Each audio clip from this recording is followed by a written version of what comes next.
Welcome back, everyone. We're diving into a period of immense change in China, the early 1900s. Think of it as a crossroads, really a moment where China had to decide its path forward. We'll be looking at excerpts from this academic paper. It's called Transforming the Chinese Way of Life Through Reform.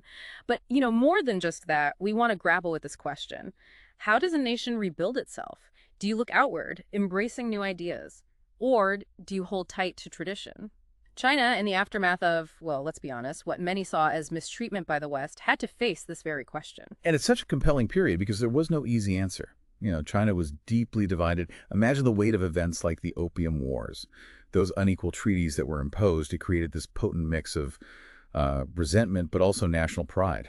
And out of that tension comes a really fascinating flashpoint. The Chinese boycott of American goods in 1905. This was more than just, a symbolic gesture, right? Oh, absolutely. This boycott, it was nationwide. Merchants, everyday people, they all felt it. Every time someone chose, say, a Chinese-made fabric over American cotton, they were making a statement. It was a collective act of defiance, you could say. It's pretty amazing, right, that collective action. And you even had Chinese people living overseas joining in. It shows you the global reach of this movement.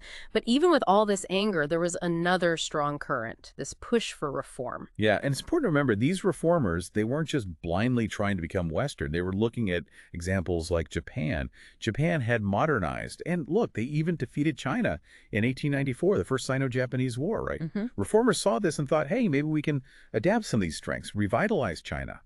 So if we could go back in time, picture ourselves as reformers, what would we see? Who are these people pushing for change? Well, you wouldn't find just one type.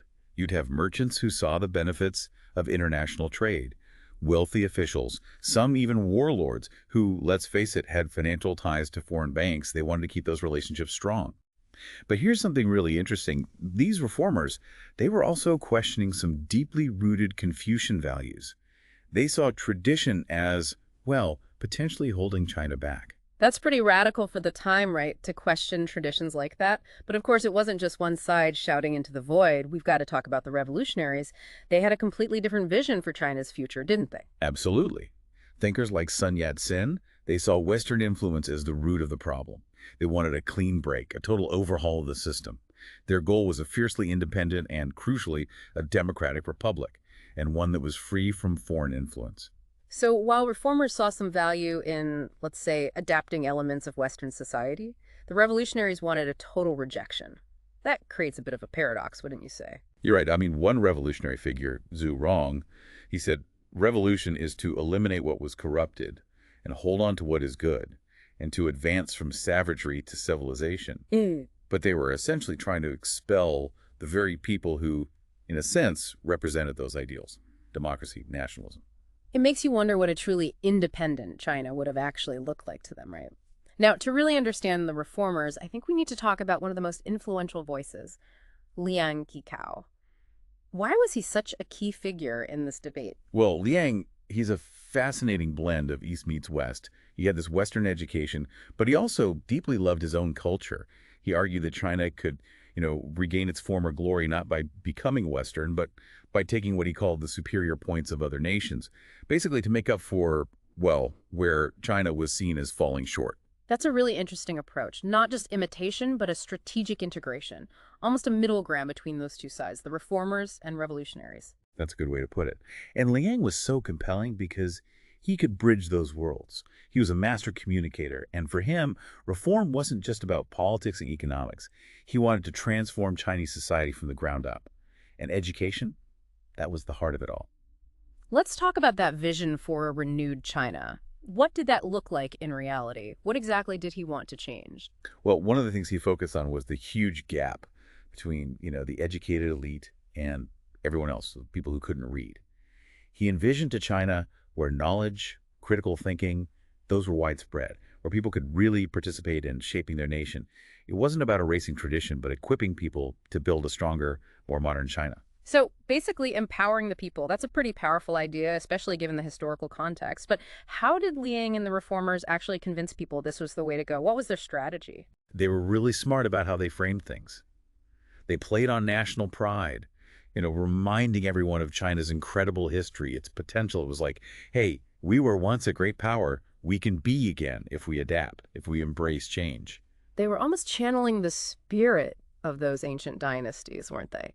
Evoking that sense of like a shared legacy. But they did something else too, right? Something pretty clever. Oh, yeah.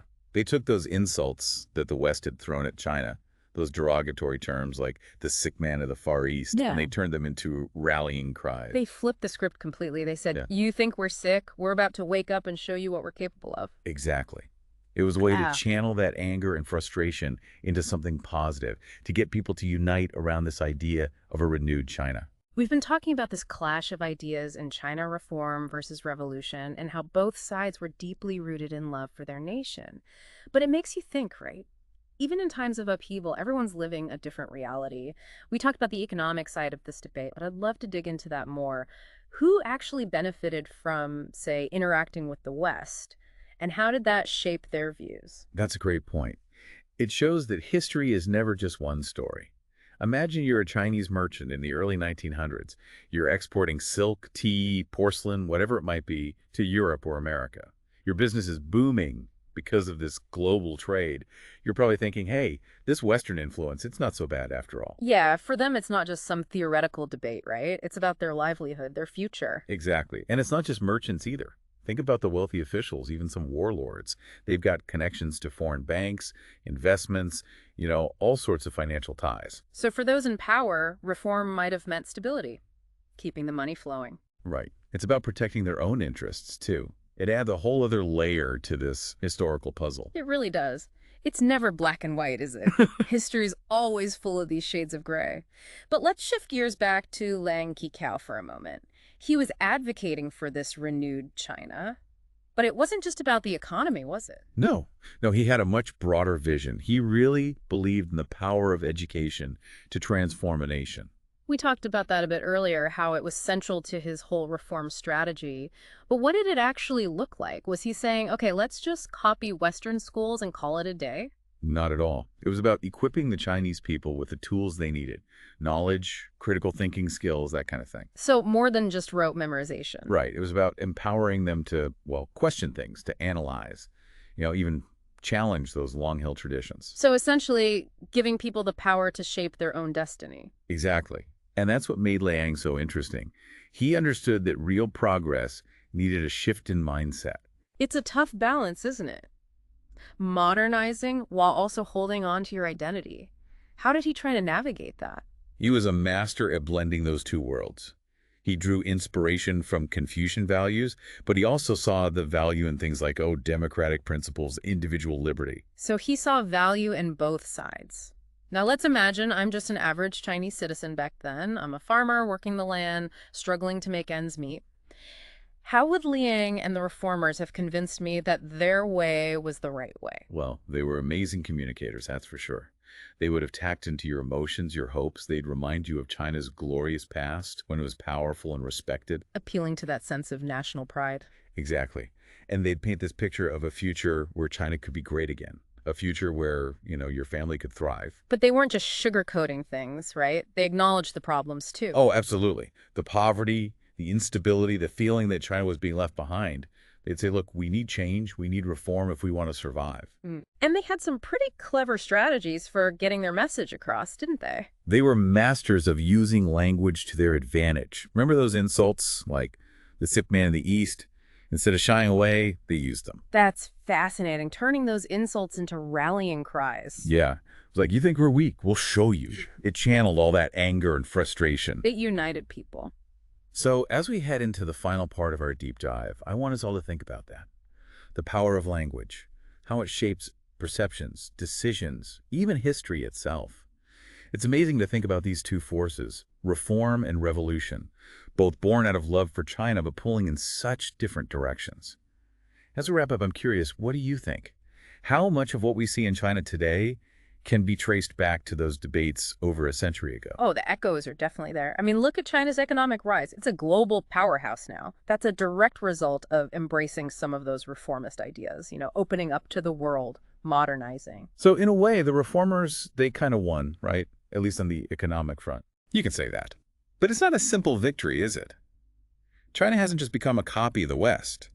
There's this strong sense of national pride, this fierce independence. Right, that echoes the revolutionary spirit. It's almost like both sides left their mark. Exactly. And don't forget the role of language.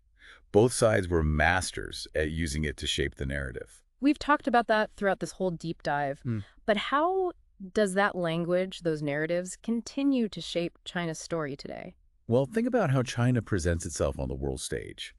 There's this emphasis on reclaiming its historical greatness, on righting past wrongs. It wants to be a leader, not a follower. That echoes both the reformers and revolutionaries. Both sides wanted to see China respected, admired. It's almost like those aspirations transcended their differences. Exactly. It shows how history is never really over. It shapes our present, even our future. And the stories we tell, the words we choose, those matter. They really do.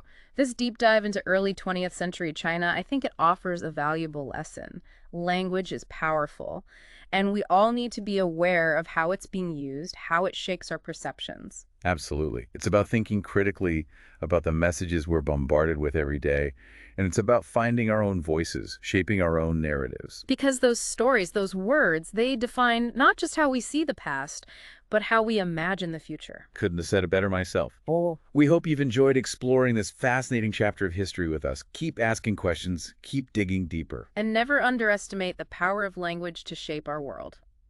Thanks for joining us. Until next time, keep those minds curious.